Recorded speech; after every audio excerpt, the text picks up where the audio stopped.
Imagine this scenario.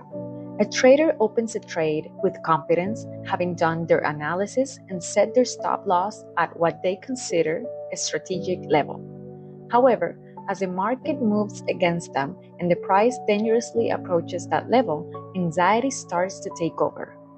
Their breathing quickens, their thoughts race, and then, without much thought, they decide to move their stop loss lower. A little more room just to give the trade some space. But the market continues against them and they move it again and again until finally the loss becomes so large that they can no longer bear it and close the trade with a devastating loss. Why does this happen? What drives a trader to sabotage their own strategy? Today, we will explore the psychology behind this behavior and how to overcome it. My name is Annelies, and I am a mental health counselor and life coach. I have helped many clients with this issue. The problem of moving the stop loss is not just a technical issue, but a deeply ingrained mental response.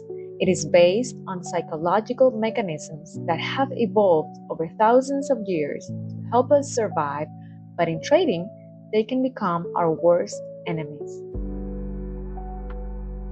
One of these mechanisms is loss aversion, a well-documented principle in behavioral psychology.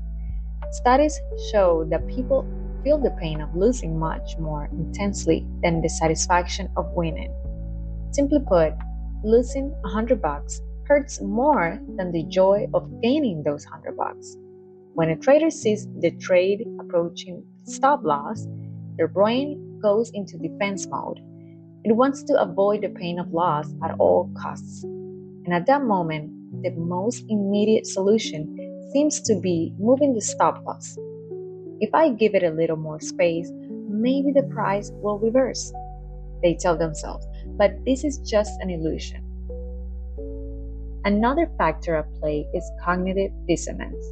When we open a trade, we firmly believe in our decision. However, when the market proves us wrong, we feel mental discomfort because reality contradicts our belief. Instead of accepting that we made a mistake, we try to modify reality in our favor. And one way we do this is by adjusting the stop loss. We tell ourselves that we are not really losing until we close the trade, but delaying the inevitable only worsens the problem. Additionally, there is confirmation bias. When a trade goes against our expectations, instead of accepting the market signals, we look for information that reassures us and justifies our decision. It could be an indicator, a news article, or even another trader's opinion on a forum. We cling to any data that makes us feel like we are still right. And by doing so, we drift further away from the objective reality of the market. Finally, there is the emotional factor of hope and denial. When we are in a losing trade, we go through an emotional cycle very similar to grief. First, we feel surprise and disbelief. How is it possible that I'm losing if my analysis was good? Then we enter denial. Surely the price will recover soon. And lastly, comes blind hope. I just need to hold on a little longer. But the market does not move based on our emotions, and by the time reality hits, the loss is much greater than it should have been. So how can we avoid this destructive cycle?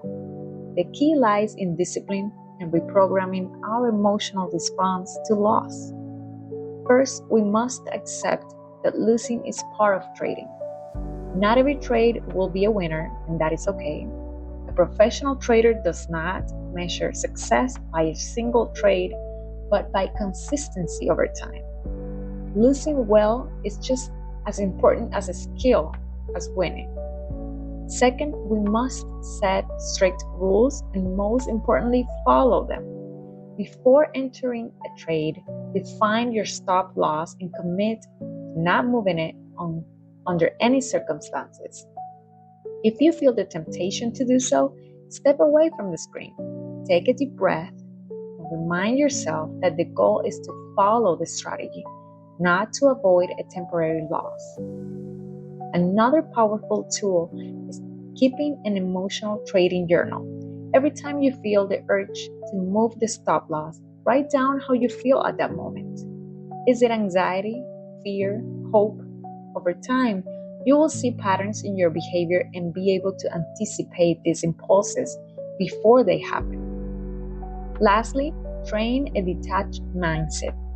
Instead of focusing on the outcome of each individual trade, think about the performance of your strategy over the long term.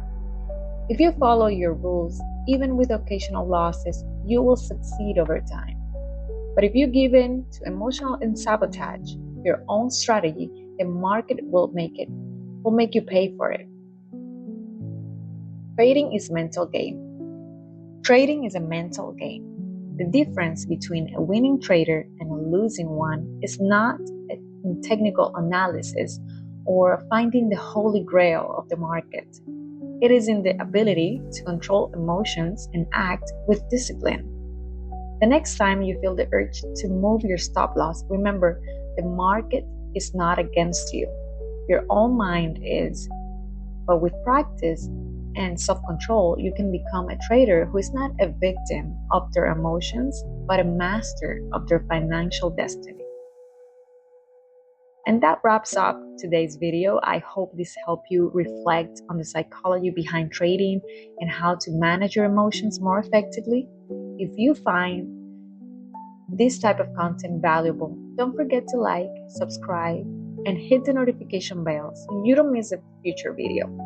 Share your thoughts in the comments. Have you ever struggled with moving your stop loss? How do you handle it? Let's keep the discussion going. Thanks for watching and see you in the next video.